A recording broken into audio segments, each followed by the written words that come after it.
Cashflow Diary podcast, episode 510. Welcome to yet another exciting episode of the Cashflow Diary podcast, the podcast that teaches you insider tips, tactics, and strategies for creating leverage streams of cash flow into your life. Learn from top-performing entrepreneurs, business owners, investors, and thought leaders from across the globe as they share their secrets to success. Like what you learn on this and other Cashflow Diary podcast episodes?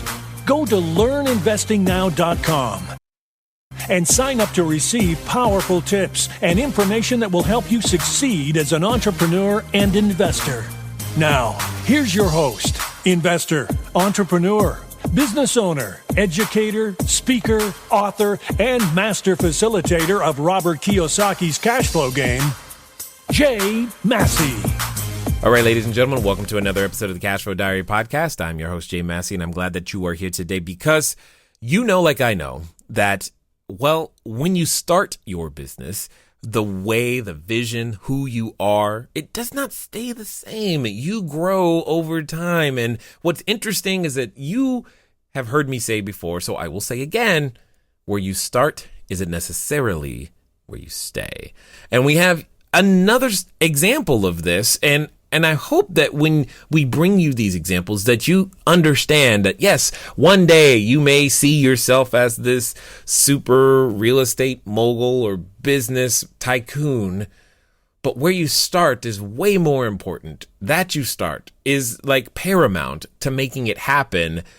And it doesn't mean that you can't one day be this ultimate vision of yourself. But you should also be open to the vision changing and becoming different along the way. In fact, I think that today's guest will be able to help you see that in a completely different way, because I am talking, of course, of Todd Dexheimer, CEO of Venture D Properties. And many of you may know him from his own podcast, right?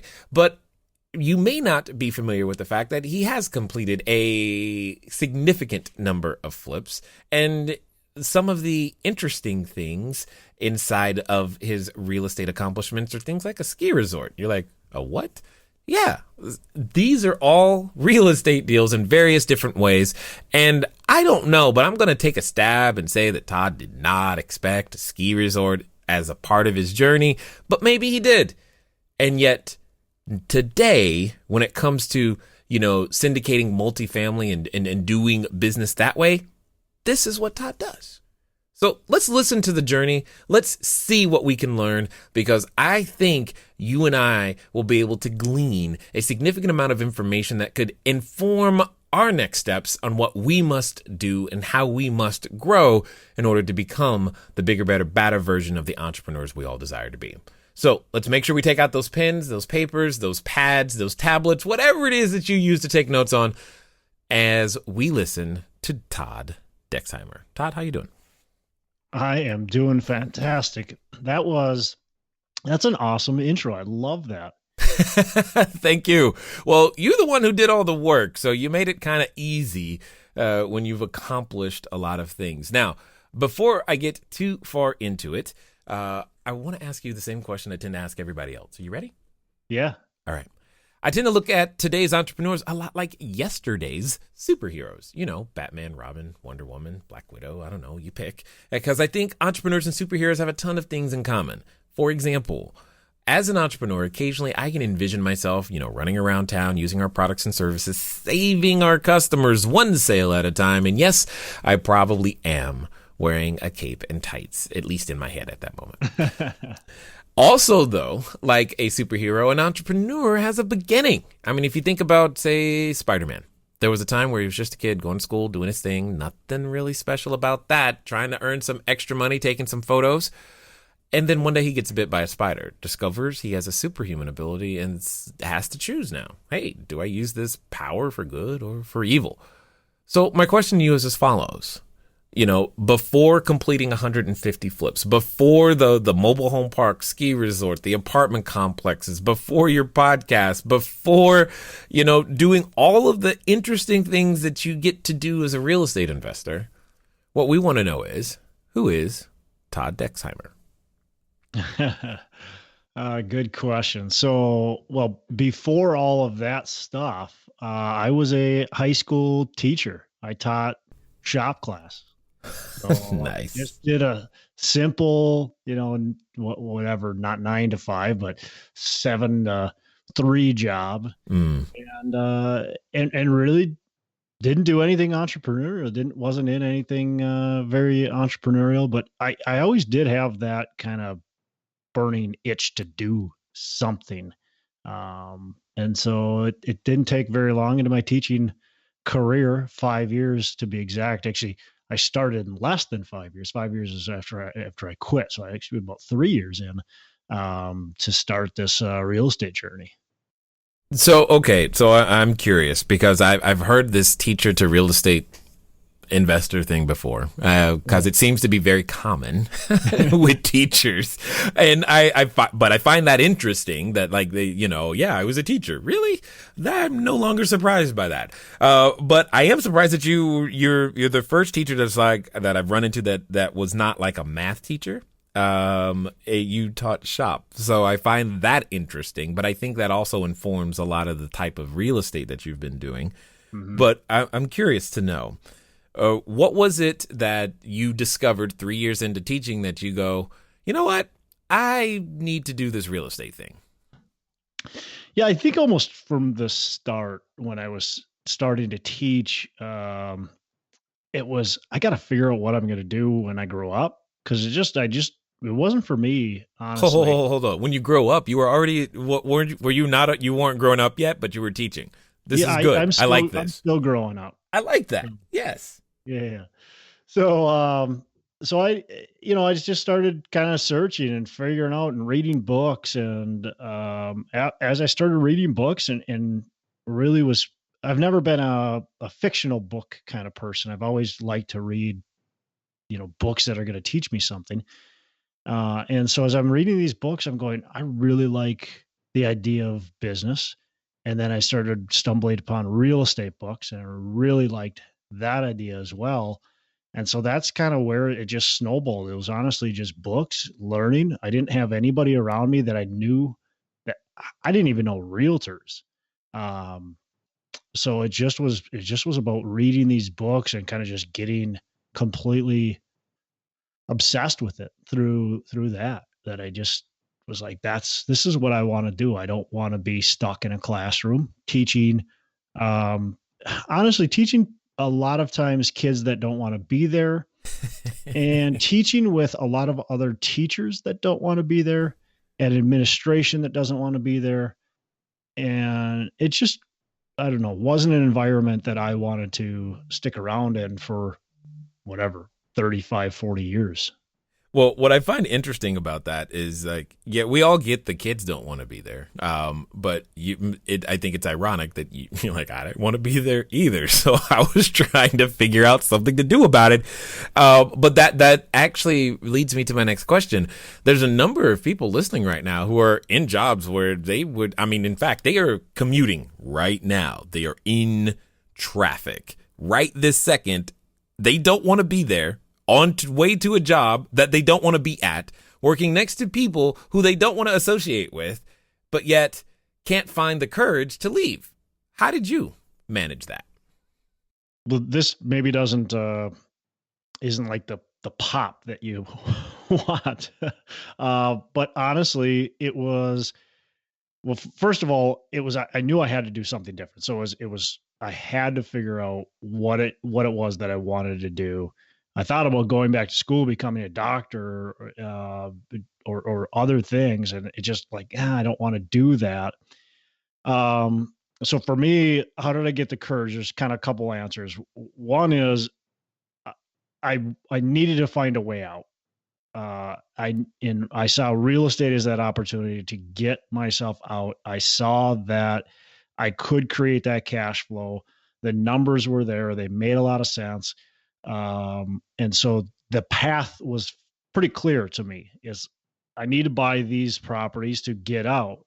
Now, the courage was kind of more or less once I actually completely got out was just I already replaced my income and then some in my rental income. And it wasn't very much because teachers don't get paid much. So, for me, it was, I just needed to make 30 grand. And once I did that, Whoa. Hold on. I could quit my job. Hold on. When was this? 2008. You're saying when I started. Yeah. No. I'm just trying to, a teacher makes $30,000. It was year number 3 when I started this journey. And yes, I was making, I think, $31,000. I didn't know that. I mean, I knew it wasn't a lot, but I didn't know that. Yeah. I mean, because 30, and you're in Minnesota. I'm in Minnesota, yeah. That still doesn't go very far in Minnesota. No, not at all. No. This is why teachers are fleeing into real estate, because it doesn't take that much, and that's insane for the work you guys do. That's not enough money. Well, when you're a tenured teacher that's been there for 20 years and you've got a master's degree or a doctorate degree, PhD, you can be making 80 to 100 grand. So that's all right.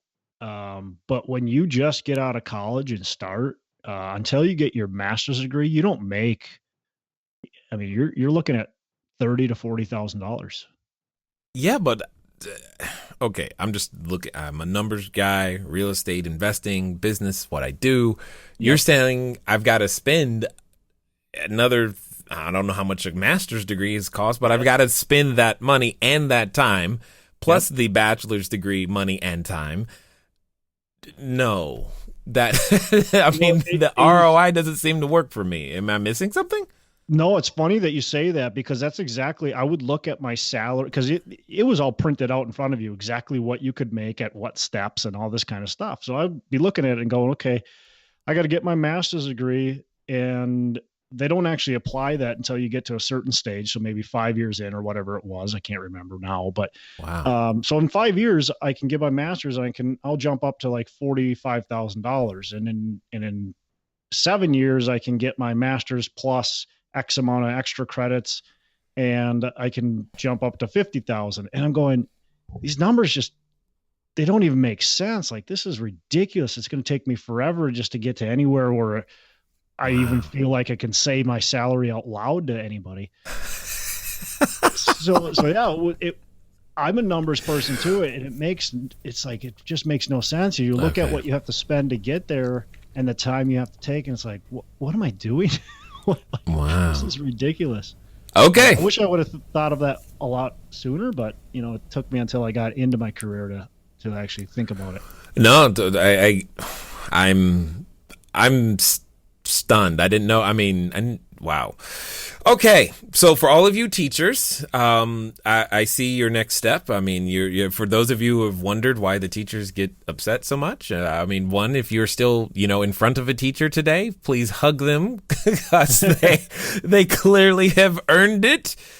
Be nice to your teachers. All right, but okay. So, and here's the other thing that I find a little paradoxical is you're a teacher, but you're still taking the time to learn. And there's a lot of individuals out there who are like, I went to college, I did my thing, I don't need to, I'm done learning. And they like check it off as if it was something that somehow stopped. But yet that was not you. What inspired you to pick up the books? Yeah, I mean, it just the way out, the trying to figure out what's next, what's that real chapter. And so, yeah, that's honestly what inspired me to pick up the books. I've never been a really big reader, and I would say I'm still not. I do read as much as I can, but it's almost like, all right, you got it. Like, I have to set time for it. But yeah, it was just that I needed that way out, and reading was going to provide that, because I was surrounded by, the people I was surrounded by were teachers, and we were in a very, middle class type environment. So we had a lot of, our neighbors were people that worked blue collar type jobs. And so it wasn't like I was going to get a lot of mentorship from the people that were surrounding me. So books were my mentors. And I get that. And I appreciate you saying that, because there's not enough individuals who understand that you don't have to be like right next door to the person for them to teach you something, or for you to glean something from their experience. And doing so through books is a very good way. And interesting, something that you said about the books. I've been thinking these past couple of weeks, like, when was the last time I read a fiction book? Like, I can't remember, to be honest. I'm like, I'm sure it's been well over 10 years, and possibly even longer. It's like, if I'm going to take the time to read, I want something that's going to build me and make it happen. So Let me now ask this question. You're reading these books, you're going through this transition. Why real estate? Like, I mean, you could have done anything, but you said real estate's the way to make it happen. Why? Purely, I mean, the numbers made a lot of sense. The story makes a lot of sense when you start thinking about, okay, real estate cash flow. I can get this cash flow. I can force some appreciation through, improving the property, or through buying in the right neighborhoods. And then it's a lifetime thing where I don't have to. Eventually I can get to the point, if I want to, and who knows if I ever will, because I love doing deals now. But when I was beginning, it was, hey, I can get to a point where I've got 100 units, 500 units, whatever that number is, and I don't have to work anymore, or work very hard anymore. I can hire people to manage it for me, and spend a very little bit of time on it. So if I do want to retire, there's my retirement. I don't have to think about. I never liked the idea, and this was even at a very young age, I never liked the idea of retiring and having to pinch pennies just to make your survival till you're 90 years old, and then making your kids take care of you because you financially don't have any resources left. I never liked that idea. So real estate provided that cash flow, strong cash flow, and then chance for, appreciation. It's interesting. I think there's a number of people who would, who say that, meaning they don't like that future, but yet they're still not doing anything about it. And you've managed to make that happen. So, walk us through the transition. How, what was it like the Monday morning after you go, okay, I'm doing this full time? Did you wake up going, oh my God, what did I just do? Or was it, okay, I can do this? Hello there, entrepreneur. This is Jay Massey. I know that if you've ever gone over to the site, cashflowdiary.com, you may have asked yourself, where on earth do you get a domain name from? Especially as you are beginning to build your bigger, better, badder business, you need a web presence. You need the email address. You need a way for people to contact you electronically so that you can stop doing the @gmail.com game. Well, the good folks over at GoDaddy have definitely supplied us with every domain that we have ever used. So what I want you to do is I want you to go over to trygodaddy.com/Cashflow Diary. Again, that's trygodaddy.com/Cashflow Diary, because it's a quick way for you to get set up to capture your domain name the exact way that you want it. They got easy search functions, and most importantly for you is that you'll be up and running today. As I said, once you get started, stay started. Don't let small little obstacles of how to get your own domain name going stop you. So again, go to trygodaddy.com/Cashflow Diary, and let's get back to the rest of the story. Yeah, man, I was so pumped. I was so ready for it. So I had been doing real estate for a few years, part-time, but I was fully in and committed. My last, year of teaching, I was not committed to teaching. I was very committed. Short timer syndrome, right? Every day. I can admit, do your homework or not. I don't care. Yeah, go do whatever. I'm looking at properties. So yeah, I was all in. I was, guns a-blazing and pumped. I mean, this was my future, and I loved every minute of it. So it was such an easy transition. Was it a little nerve-wracking? Sure, it was a little nerve-wracking, but at the same time, like I said earlier, I'd already built enough passive income, or, semi-passive, because they're rentals, they still require some work. But I already built that income to be greater than my teaching income. So it was a little nerve-wracking, but for the most part, I was so ready for it, and I was just pumped. Awesome. That's awesome. So take us, so you've completed this transition now. Obviously you've been into the full-time world of real estate for quite some time. If you could go back and talk to that same Todd who was getting first started, what is it that you would tell him that you now know that you were like, you kind of wish you knew then? Yeah, that's a great question. And it's kind of hard to answer, because you go, well, I really like my life. I enjoy where I'm at. I don't want to change things, right? Because change might mean that you're not where you're at right now. But at the same time, if I could go back and tell myself some advice, or tell somebody else starting advice, I would say you don't need to always graduate. And by that, I mean, get started now, scale up quickly. If you want to buy 1,000 units in multifamily, it doesn't mean that you need to buy single families and then some duplexes and then some fourplexes and then gradually work your way up to finally buying a 100-unit building 20 years down the road. Scale as quickly as you can. Build partnerships. You've got to learn and grow. You do have to take time. I'm not saying just go buy 100-unit on your very first deal without any education or partnerships, but at the same time, go as quickly as you can and don't worry about graduating. That's how I always thought of before. Is like, I got to get to I got to go slow. I got to buy a 20-unit, then maybe I'll buy a 30-unit. And then eventually, 5 years or so from now, I'll be able to buy a 100-unit building. And that's just not the case. Yeah. I think I think it's something interesting where we think that maybe because when we were in K through 12, we didn't start at calculus. We had to start with arithmetic. We kind of take that same approach with, wanting to make real estate happen. And there's something to be said for education and experience, but it doesn't mean it has to take 4 years or even 1 year for that matter. Because I can remember when I first got started, I was like, okay, it's going to take me 10 years to get to, and for whatever reason, I just thought it was going to take 10 years to build a passive income of $10,000 a month.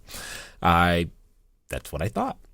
I was pleasantly surprised, but that's what I thought because I didn't know. But the point though is to get started. So I'm curious, Todd, let's talk to that person who has that desire, right? Yeah, I want to have that 1,000-unit dream right now. But they don't necessarily see the path, but more importantly, I can see them from time to time passing things up. How important is that first deal, even if it's not that 1,000-unit deal? Yeah, you've got to get off your couch and you've got to go do a deal. I mean, yeah, it doesn't have to be that 100-unit deal, that 500-unit deal, that 20-unit deal. You've got to get out and do a deal. Of course, the numbers have to make sense. I mean, that's important as well. You don't want to just, pull the trigger just because I told you to go do a deal. The numbers have to make sense. It has to be fundamentally, sound. But yeah, you have to make it happen.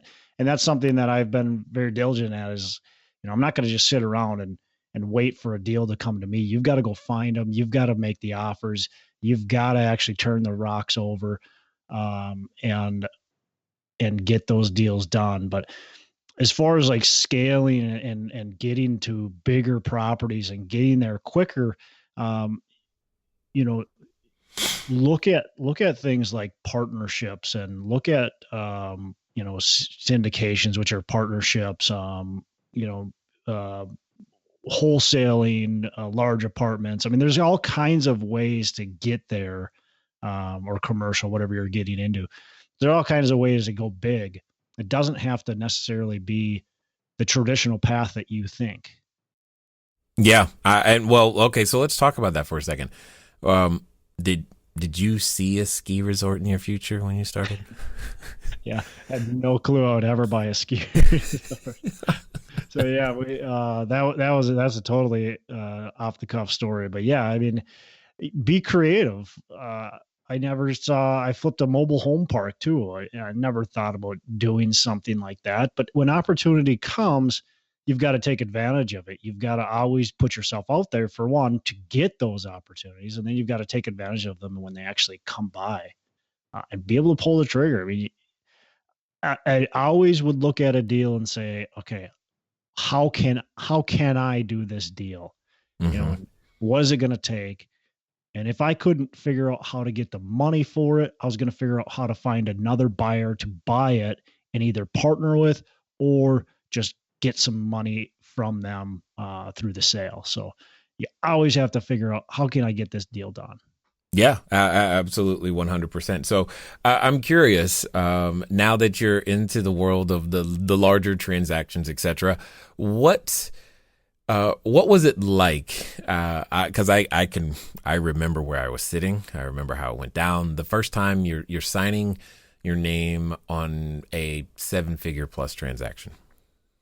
Oh boy. I mean, yeah, your nerves are definitely going, right? Because you've been doing these deals that are, Right. for me, I've been doing mostly deals that are under 500,000. Mm-hmm. And all of a sudden I'm doing a deal. Let's see, what was my first my first deal over $1 million, I think, was around 3 million. So now all of a sudden I'm signing this, Mm-hmm. LOI on these big properties. Yeah, I guess it was nerve wracking, but it's also exciting at the same time to go, okay, this is the next step. I'm ready for this step. Like, here we go. So let's talk about that, because syndications tend to become a very popular strategy, especially because, as I've said before, I don't care who you are, you run out of your own resources, and learning to leverage the resources of other people is it's in your future, whether you like it or not. If you want to continue to grow, it's part of how that growth happens. What have you found to be like, why was syndication your answer, and what are some of the things that you appreciate about it? Yeah, well, syndication was the answer for me. Kind of just what you said. I mean, if you want to scale, if you want to go big, eventually you run out of resources. I could have went and done, one deal, 100+ units, with my own money. Easily could have sold a couple of my smaller properties and done that, and that would have been fine. But then I would have been tapped out, and now I got 100 unit, and that's it, and then I'm done. So, okay, well, instead of doing that, since you're going to be tapped out at one deal, let's figure out how to do 10, 20, 30 deals and more. And that was syndication. I've always been interested in syndication. I've always used private money when I was doing my flips, when I was buying my rentals. I would buy most of them small rentals. I'm saying like single families, duplexes, stuff like that. I would always use other people's money, at least to purchase them in the front end, because I was purchasing mostly vacant, distressed, extremely distressed buildings. And so I was always using other people's money, always giving them returns. And so already had not a huge investor list, but I already had an investor list, and I had done really well at returning their money. So I had a lot of people that trusted me. And when I told them, what I was going to be doing, transitioning into the multifamily, all of them said, yeah, I'm on board. So it just made sense as a way to get them involved again, and obviously scale then my business and do what I wanted to do with the multifamily. Yeah, it was basically an alignment of interest, and I totally hear that completely. So, walk us through what is the deal du jour, the deal of the day. I mean, if you're anything like me, you're always looking, and you constantly have something as in the back of your mind as your next acquisition target. Well, right now, if you're asking an acquisition target, right now I'm looking at a few different buildings. One I would be really excited to, well, all of them I'd be excited if we got, but one I would be really excited Right. if we got to put an LOI out. And this is a completely not marketed, not even by a broker, nobody. I actually approached the kind of the main broker that in that city and about this property and just said, "Hey, do you know the owner?" They did. And I said, "All right, let's get an offer on this." And so we just submitted an LOI. We're actually going to be talking tomorrow on that project. So we'll see, kind of where it goes. I'm really excited for it. It's got a lot of opportunity. It's in a sub-market of the city that's got a lot of good growth happening. I would say it's got a lot, probably the most potential in the city to really increase and grow. And it's just on the leading edge of that. And it's not a high crime area or anything. It's just an area that hasn't been developed. And now it's just kind of starting to, I shouldn't say it hasn't been developed. It had been developed years ago, but it's starting to get like the new shops in and that type of stuff. So new redevelopment. So did I hear that correctly? And I just want to make sure, because if I did, I want to make sure that everybody else hears it correctly. There was no indication that this property was for sale at all, and yet you decided to send in an LOI anyway. Is that accurate? Yeah, 100%. Perfect. I don't have the financials. In fact, I have a CoStar report that we got. We did research through apartments.com and through, Rentometer, and just knowing the market, drove through the property, looking on Google Maps, all that kind of stuff. The broker, one advantage, the broker had been into that property about 2 years ago, because he had sold another one of that guy's properties about 2 or 3 years ago, I think it was. So that was one advantage. He had been inside the property, so he knows the type of condition it's in, at least a few years ago. And so, yeah, I mean, it's honestly a completely as off market as you can get. I was leaving town, and I stopped at a gas station, and I saw that property there right next to all this new redevelopment. And I'm like, man, that is a prime piece of real estate right there. I want to buy that property. I love it. And I hope everyone can hear. You can't turn this thing off. Once you start to understand what opportunity looks like, everywhere you go, you're just like, ooh.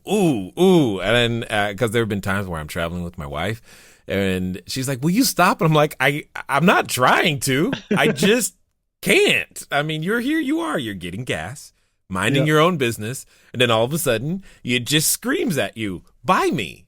I mean, there doesn't need to be a sign. It's just right there. It's obvious. Doesn't everybody see it? And the answer is no, you do. But and not only that, you also take the extra steps to figure out what it's going to take to go find it. So I love that 100%. Now, for those that have listened this far, possibly want to join you on this journey through syndication, etc., what's going to be the best way for them to find out more about what you got going on? Yeah, I would say the easiest is to go onto my website. It's venturedproperties.com, and they can go in there. There's a place where they can click to get more information, and then we'll connect. We'll do a phone call and just kind of talk and see if it's, something for them, and get on my mailing list and all that kind of good stuff. So awesome.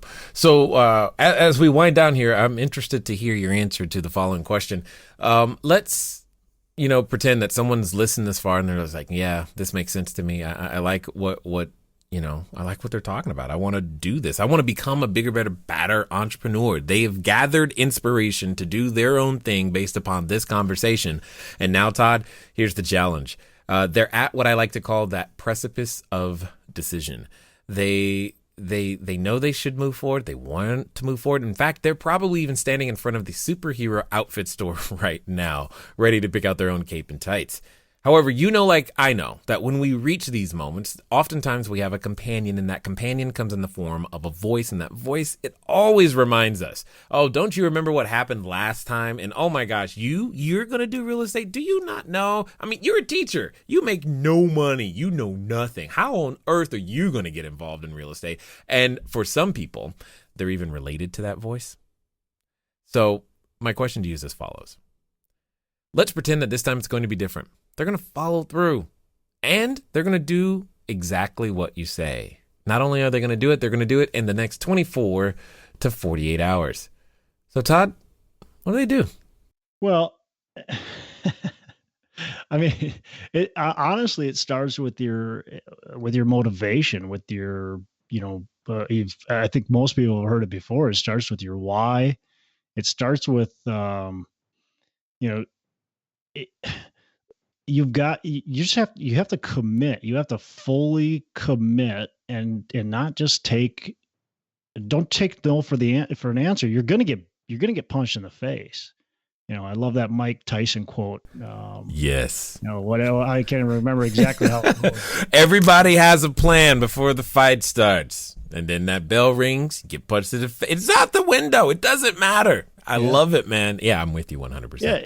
So you're going to get punched in the face. You're going to get smacked down. And like you said, there's people, maybe it's in your own head. Maybe it's others that your friends or family, but you're going to be told you're crazy, and you're going to be told no, and you're going to be told all kinds of stuff. And if you're willing to listen to that stuff, you're never going to get started, but you have to ignore it and you have to persevere. You just push on, because there is going to be a lot of negative people around you and views around you. And you are going to stumble. And when you stumble, that's the most important part, is not to go, oh, they were right. It's to go, all right, I got to push on even harder, because I know I'm right. Right. Yeah. And you got to have that fundamental belief that you are right. And it's got to come from somewhere, usually internal more than external. So that's 100%. I definitely want to say I appreciate you taking the time to do what you do, because it's not it's not easy to step out, and you've done that. And that's what the world needs more of, is people stepping into the greatness that I believe that we were all born to display. And you're out there, you're doing it, and you're making that happen. And I definitely appreciate you taking the time to share your knowledge, your wisdom, and your insight here with us today at the Cashflow Diary. Yeah, well, I appreciate you having me, and I couldn't agree more. I think I don't know, what everybody believes, whether you think God put you here or somebody else or whatever you think, but you're on this earth and you've been given gifts. And so with those gifts, it's a shame if you just let them, go by the wayside and don't take full advantage of the gifts you've been given and really make this world a better place than where you came into it at. All right, ladies and gentlemen, you know what time it is. It's time for you to move at the speed of instruction. What does that mean? Well, today that means venture, the letter D, properties.com, because you have heard about this real estate thing. We have brought you person after person of examples that real estate works. Well, now's the time to do something about it. Not only that, I want you to remember something, because you heard from a teacher today, and that teacher told you don't need to graduate. Now, let's go out there and make something happen. Ladies and gentlemen, it's been fun talking to you today. I look forward to talking to you soon. Until next time.